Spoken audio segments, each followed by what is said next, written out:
Hi friends, Shanmugam Bharani சீரியலில் நாம் எல்லாரும் எதிர்பார்த்த மாதிரி ஒரு அட்டகாசமான ப்ரொமோ வந்திருக்கு. அதை பற்றி தான் இந்த வீடியோவில் பார்க்க போகிறோம். அதுக்கு முன்னாடி நம்ம சேனலை சப்ஸ்கிரைப் பண்ணாதவங்க கீழே இருக்கிற சப்ஸ்கிரைப் பட்டனை கிளிக் பண்ணிவிட்டு பக்கத்தில் இருக்கிற பெல் ஐக்கனை கிளிக் பண்ணிடுங்க. சரி, வாங்க வீடியோக்குள்ளே போகலாம். எங்கே பார்த்தோம்னா, நம்ம சண்முகம் வீட்டில் இருந்து எல்லாருமே கிளம்பி அறிவழகன் வீட்டுக்கு வராங்க. அங்கே பார்த்தோன்னா அறிவழகனுக்கு பொண்ணு பார்க்க வந்திருக்காங்க. ஆனால் அந்த பொண்ணு என்ன பண்ணுதுன்னா, ஏற்கனவே நம்ம அறிவும் நம்ம ரத்னாவும் ரூமில் இருந்த வீடியோ தப்பாக போட்டிருப்பாங்க நம்ம வெங்கடேஷ். இதனால நம்ம அறிவுக்கு பேசி வச்சிருந்த பொண்ணு நம்ம அறிவையும் ரத்னாவையும் தப்பாக நினச்சி பேசி ரத்னாவை ரொம்ப அசிங்கப்படுத்தினதும் உடனே ரத்னா அழுதுகிட்டே வீட்டுக்கு ஓடி போயிடுறாங்க. இன்னொரு பக்கம் பார்த்தோன்னா, அறிவோட குடும்பமும் நீங்கள் என்ன வேணான்னு சொல்கிறது, உங்கள் பொண்ணு எங்கள் பையனுக்கு வேணாம் அப்படின்னுட்டு அவங்களும் அங்கேருந்து கிளம்பிடுறாங்க. இந்த பக்கம் பார்த்தோன்னா, நம்ம ரத்னா வீட்டுக்கு அந்த இடத்துல தவறான முடிவெடுக்க போகிறாங்க. ஸோ உடனே குடும்பமாக சேர்ந்து ஒரு வழியாக ரத்னா காப்பாற்றிடுறாங்க.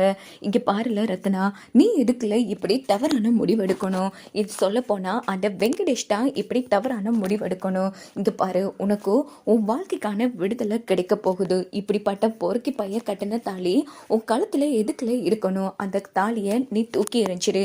இனி அவனு வேணாம், அவன் கட்டின தாலியும் உனக்கு வேணாம். ஒரு விஷயம் மட்டும் சொல்கிறேன், புரிஞ்சுக்கோ.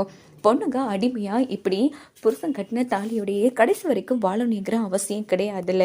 அடுத்தவங்க கூட சேர்த்து பார்க்குறவங்க கூட நீ சேர்ந்து வாழ போறியா? அப்படிப்பட்ட வாழ்க்கை உனக்கு வேணால. இன்னைக்கு இப்போ நான் பஞ்சாயத்தை கூட்டுறான் அப்படின்னு சொல்லிட்டு சண்முகம் பஞ்சாயத்தை கூட்டிடுறாங்க. ஸோ அங்கே பார்த்தோன்னா வெங்கடேஷும் வந்திருக்காங்க. இன்னொரு பக்கம் ஒட்டுமொத்த பேரும் அங்கே நிற்காங்க. அப்படின்னு பார்த்து பஞ்சாயத்து தலைவர்கள்கிட்ட, இங்கே பாருங்க ஐயா, என் தங்கச்சியோட வாழ்க்கை நாரிட்டு போகுது. என் தங்கச்சி இந்த வெங்கடேஷ் கூட வாழ ஆசைப்படலை. எப்படியாச்சும் இவன் கூட இருந்து என் தங்கச்சியை பிரித்து கொடுத்துருங்க அப்படின்னு போது, எப்பா வெங்கடேஷ், அப்படி என்னப்பா செஞ்ச? இங்கே பாருங்கய்யா, அடுத்தவன் கூட கூடி திரிகிறா. இந்த புருஷனுக்கு தான் கோபம் வராது, அதனால தான் நான் அவளை கண்டிச்சேன் அப்படின்னு போது, பொய் சொல்கிறானுங்கய்யா.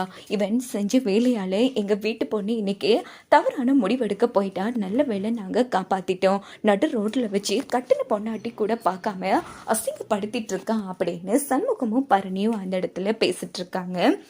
இந்த பக்கம் நம்ம ரத்னா கிட்ட பஞ்சாயத்து தலைவர்கள் எல்லாம், ஏமா உன் புருஷனை விட்டு பிரிகிறதுல உனக்கு சம்மதமா அப்படின்னதும், இங்கே பாருங்கய்யா, அடுத்தவங்க கூட ரூமில் சேர்த்து வச்சு அழகு பார்க்குறவெல்லாம் புருஷன் கிடையாது. இப்படிப்பட்டவங்க கூட வாழ்கிறதும் ஒன்று தான், நாட்டுக்கிட்டே இல்லாமல் போகிறதும் ஒன்று தான். அதனால் எனக்கு இவன் கூட வாழ விருப்பமே இல்லை. இப்போது அவன் கட்டின தாலியும் எனக்கு வேணாம் அப்படின்னு சொல்லிட்டு ரத்னா என்ன பண்ணுறாங்கன்னா, நேராக நம்ம வெங்கடேஷ் முன்னாடி நின்று செம மாசா கழுத்தில் இருந்த தாலியை கலட்டி அவன் மூச்சிலே எரிஞ்சிட்டாங்க. சும்மா சீரியல்னா இப்படி தான் இருக்கணுங்கிற மாதிரி செம்ம மாசா இருந்துச்சு. ஸோ ஸ்கிப் பண்ணாமல் பாருங்கள்.